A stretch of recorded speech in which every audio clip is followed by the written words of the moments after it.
Matagal dang alitan sa lupa ang lumalabas na pangunahing motibo na nakikita ng otoridad sa madugong pagpatay sa isang 47 taong gulang na magsasaka na si alias Pecto sa Purok 1 ng Barangay La Esperanza sa Tulunan gabi noong Hulyo 5. Sa panayam ng Radyo Bida kay Tulunan PNP Town Chief Police Major Rolando De Liera Jr., kinumpirma nitong ang sariling nakakabatang kapatid ng biktima ang itinuturong pangunahing sospek na pumatay sa pamamagitan ng pananaga. Ayon kay Police Major De Liera, pagaman walang direktang nakakita sa krimen kung saan nasa abroad ang asawa ng biktima at nakitulog naman sa kanyang lolo ang mga anak nito, may sapat na circumstantial evidence ang pulisya kabilang ang salaysay ng isang saksi na ginising umano ng sospek pasado alas 11 ng gabi matapos ang krimen upang magpatid habang bitbit ang isang bag. Maliban dito ay may 3 pang witness na makakapagpatunay na nagbanta ang nakakabatang kapatid na patayin ang kanyang kuya at ilang beses na pabalik-balik sa bahay ng biktima. Base sa mga circumstantial evidence, ang suspect is ang igsuon. No?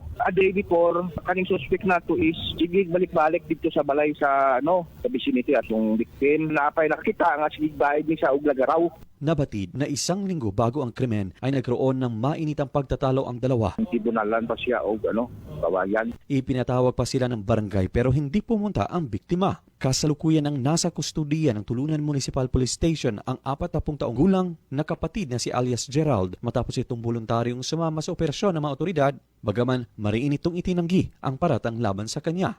Luigi Alan Tutor, NDBC, Bida Balita.